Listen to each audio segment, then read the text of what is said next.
Imagine a prison cell, cold, damp, completely cut off from the rest of humanity. Now imagine the person sitting inside it. They aren't a political dissident, a violent criminal, or an international spy. They are a 2-year-old child. This isn't a dystopian fiction or a scene from a Hollywood movie.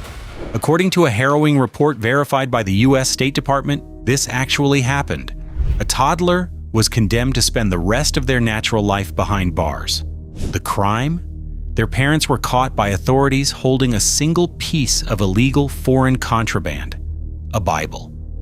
In this corner of the world, guilt is treated like a genetic disease. If you commit a crime against the regime, 3 generations of your family can be quietly erased to pay for it. Welcome to North Korea, a nation that has successfully achieved what no other empire in human history ever could, transforming an entire country of 25 million people into the largest, most impenetrable, maximum security prison on Earth. It is the only country in the world today where it is a capital crime for a citizen to leave without state permission. Doing so is legally considered treason. If you try and you are caught, you aren't just facing a hard labor camp, you are facing a firing squad. To understand how a regime pulls off an absolute lockdown of this scale, you have to look closely at the map. The Kim dynasty didn't just build a police state, they weaponized geography, tirelessly working for decades to turn North Korea into a de facto island, completely severed from the outside world. To the east and west, geography gave them a natural cage. Escaping by water is a suicide mission. Boats are strictly controlled state property, and the North Korean Navy maintains relentless, routine patrols all along the coasts, with orders to sink unauthorized vessels on sight. That leaves the land borders. Naturally, your mind looks south, towards South Korea. It makes perfect sense. South Korea is a vastly wealthier, hyper-developed democracy. More importantly, the South Korean government officially considers every single North Korean resident to be their own native citizen. Any North Korean who can somehow set foot on South Korean soil is automatically granted citizenship and safety. Since the 1990s, over 34,000 defectors have successfully found their way to Seoul, but almost none of them went directly across that southern line. That strip of land is the Demilitarized Zone, or DMZ. But contrary to its peaceful name, it is the most heavily militarized, volatile border on the face of the planet. Hardened walls, endless fortifications, and an estimated 2 million buried landmines line the dirt from coast to coast. There are over 750,000 North Korean soldiers deployed right at the edge, facing off against nearly 500,000 South Korean and American troops. The Border Patrol has standing orders to shoot to kill anyone who even takes a step toward the wire. Breaking through this wall of lead is virtually impossible, which is why, for decades, desperate people looked in the exact opposite direction: the northern border.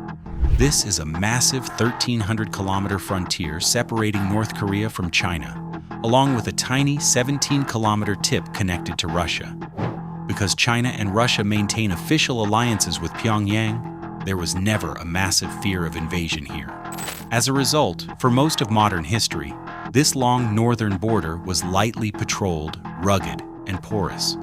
During the freezing winter months, the Yalu and Tumen rivers freeze solid, creating icy footpaths into China. In the summer, they dry up enough for a person to simply wade across. For generations, this line was the underground lifeblood of North Korea. It was the place where people slipped out and where illicit contraband slipped in.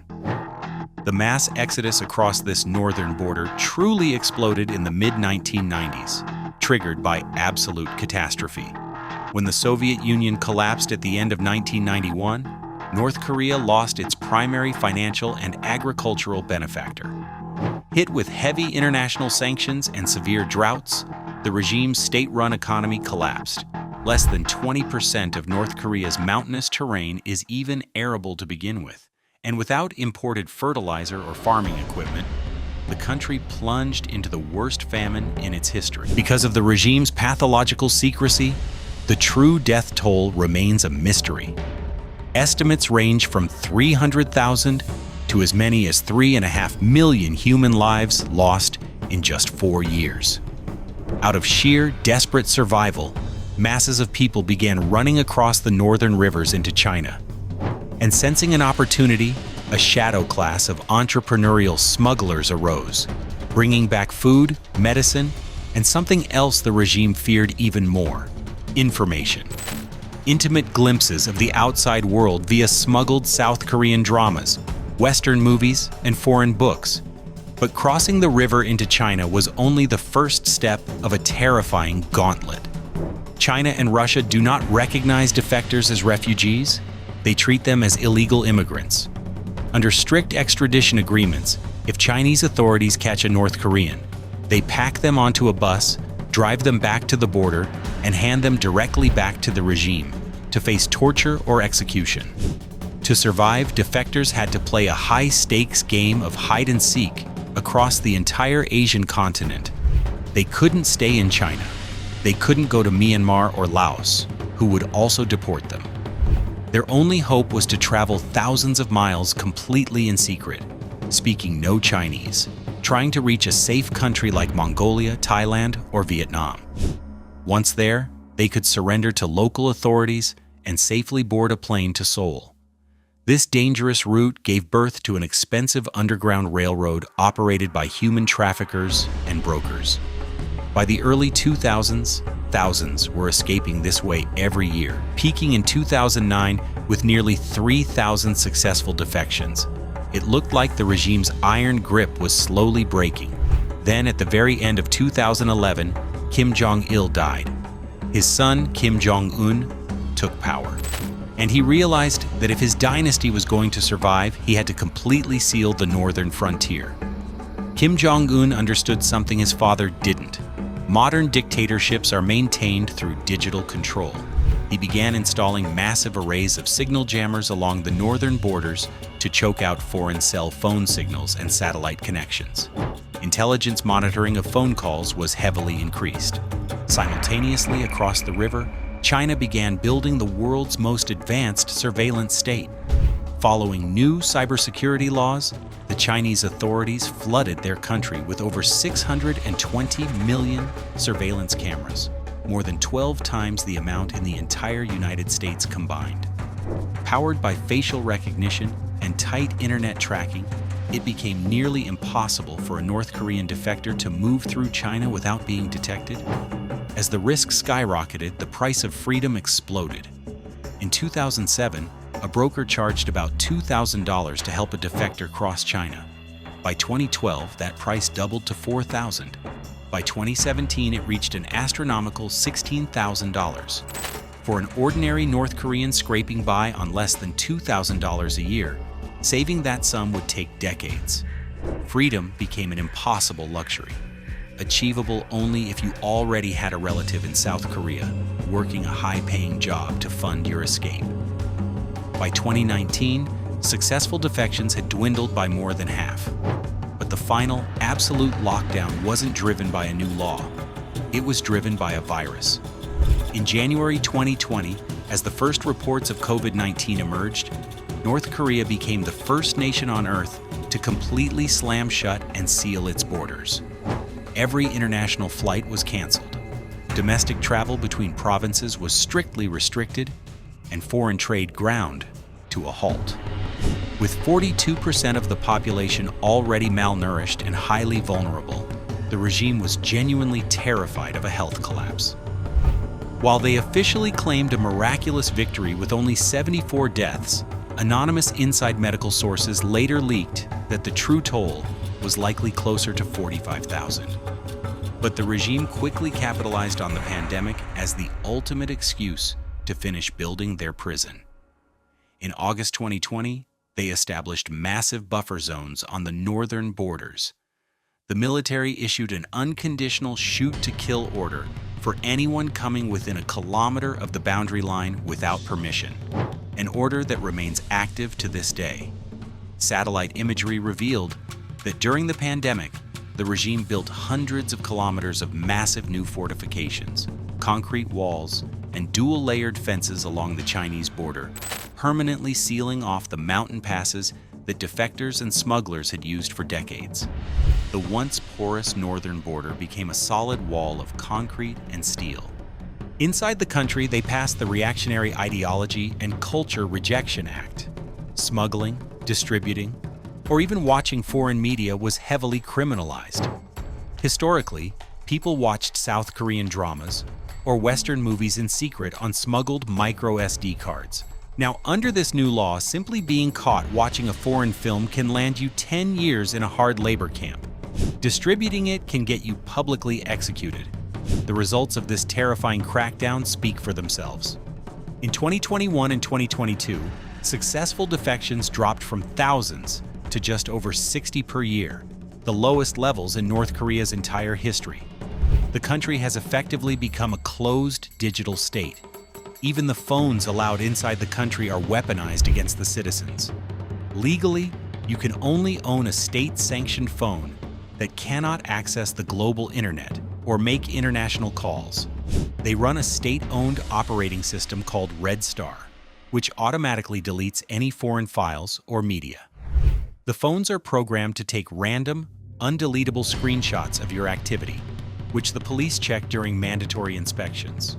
When we look at North Korea, it feels like an extreme, isolated anomaly, a dark piece of history trapped in the modern world. But the uncomfortable truth is that the concept of closing off information, monitoring movements, and restricting what citizens can see is a trend that is quietly creeping across the globe. Even in free democratic nations, the open, borderless internet we were promised is slowly fracturing into distinct, heavily restricted territories. Websites are blocked, apps are banned by local legislation, and our data is constantly tracked. Every single day, major corporations use your digital footprint and your location to build invisible borders around you. If you've ever looked up a flight ticket or a hotel room, gone back to check it an hour later, and noticed the price mysteriously jumped up, you've experienced this firsthand. Algorithms track your IP address and wealth demographics based on your country or state, charging people from wealthier regions significantly more for the exact same seat or room. This is why taking control of your digital footprint isn't just about privacy anymore. It's about fairness and circumventing these arbitrary digital borders. And that is exactly where a tool like NordVPN becomes essential. By using NordVPN, you can instantly mask your actual location and securely route your internet traffic through a server in a completely different country. It completely levels the playing field against dynamic corporate pricing. For example, if you look at standard vacation bookings or international flight routes from the United States, you are often hit with premium prices. But by simply clearing your browser's cache and using NordVPN to switch your virtual location to a server in Italy or the UK, you can look at the exact same airline and hotel providers and unlock drastically lower rates, frequently saving $300 to $400 on a single trip.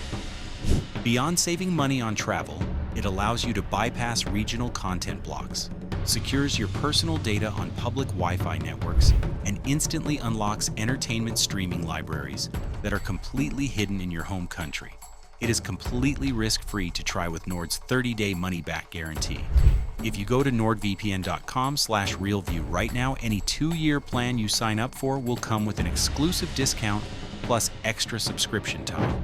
It gives you back your digital sovereignty, and it directly supports this channel so we can keep producing these deep dive documentaries completely independent of corporate networks.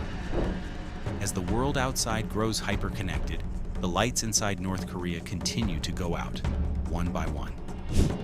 Right now, as you read this, there are roughly 1,000 North Korean defectors trapped in absolute limbo, sitting in Chinese detention facilities near the northern border.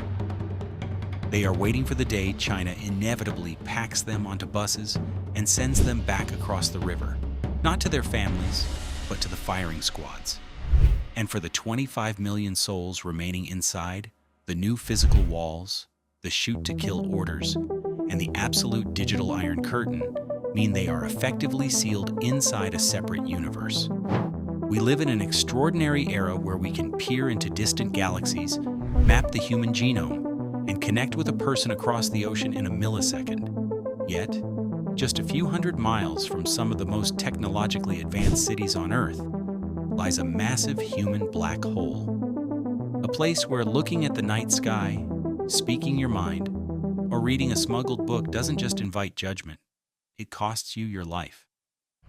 The greatest tragedy of the modern world isn't just that this prison exists.